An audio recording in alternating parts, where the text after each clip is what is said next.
Again, doing it for the very first time up on stage. Please clap, go wild, go mental, go crazy for the wonderful Jennifer Livingstone!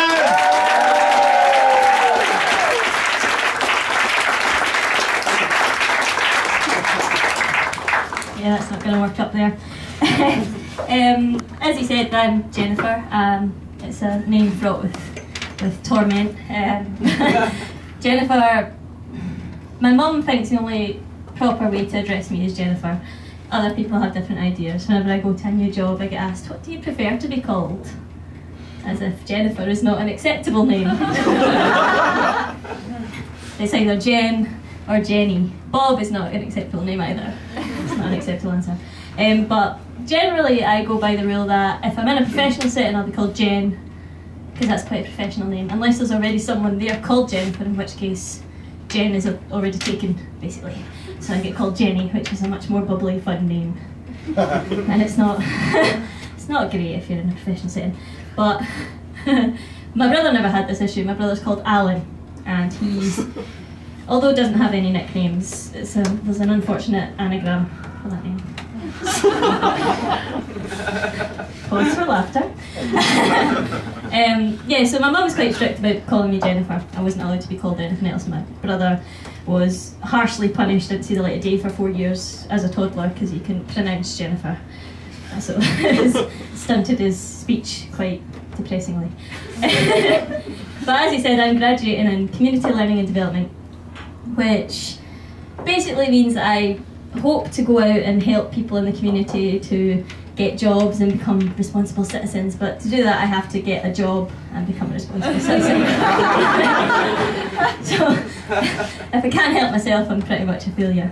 So if anybody's got any jobs going, plug. Yeah, so I'll be graduating that pretty soon. My research, because I work in communities, they can send you pretty much anywhere, because everywhere's a community. And I got sent to the University Student Funding Unit. And as that wasn't supposed to be a joke. So yeah, I got sent to the Student Funding Unit, which was interesting because I have first-hand experience of being a student and having funding issues. Students generally are skint, which you all know clearly. Student loan tends to be £700 a month, which a student could use for buying one laptop and Microsoft Word.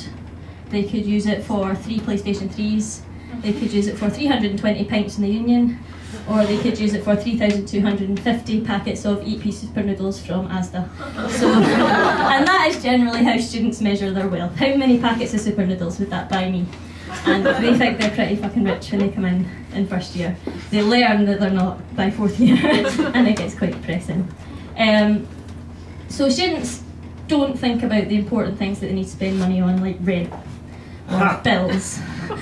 And when that happens, that's when they go for the more unethical approach to finding money, like asking mum and dad. And I will put my hands up, I still ask mum and dad. I will be asking mum and dad until I am 60, if they're still alive.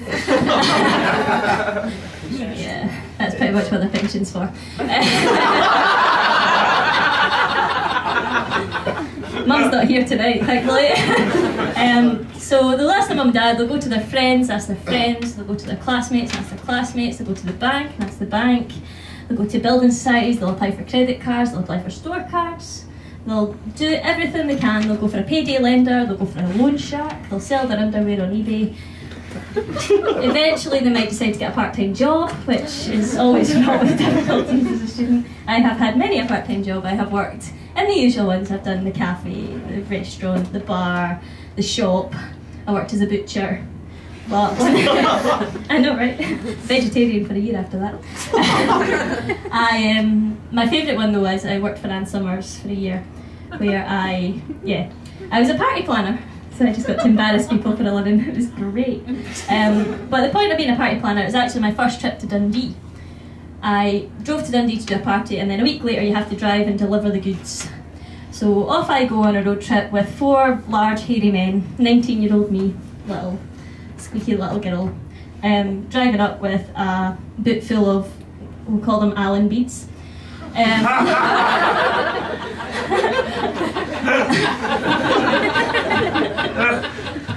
I I get stopped by the police on the way up the road for a random breathalyse test. So that conversation went well, and that they asked, "What are you doing? Are we up here?" I said, "I've got a delivery." "What are you delivering?" "I work for Ann Summers." "Right, search the boot." So that was awkward for everyone involved. But they happily took a bribe of one set of Allen beads each to let me go. So it was fine. But don't drive drunk. Unless you've got enough Allen beads to bribe the police.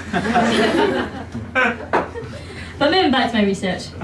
My research involved me asking students about what they thought about money and how they engaged with the student funding unit, where they needed help and who they would speak to. And it involved me doing it dressed as the student funding unit mascot, which if people in here who work at the university have probably seen me running about as the student funding mascot, which is a giant pink pig called Penny. And my research, I managed to get 19 males and 33 females to partake in my research, which says something about the female students of Dundee, that they are more likely to come and speak to a giant pig about their money than the male students are. So I was a fabulous pig. I had a tiara and everything. It was great. But my research basically said that they wouldn't want to come into an office and speak to people who sit behind a desk in a suit and type behind a computer and look at them over their glasses and judge them on their money. They would rather speak to someone like me who is relevant to them, that know what they're going through, other students who know what they're going through. So I thought in my community learning and development head, we'll get volunteers, student volunteers, that'll be great. We'll employ them, we'll get them in, they can work for free, and we'll get and we can provide training, we can get them up, we'll get free coffee, maybe some Jaffa cakes or party rings, depending on their preference, you know. It's apparently a good incentive. I managed to get 2 people to come to the training, and none to actually volunteer. So that basically suggested to me that students aren't quite as daft when it comes to money as you might first believe. They will not do anything for free. So thank you very much, that's my research.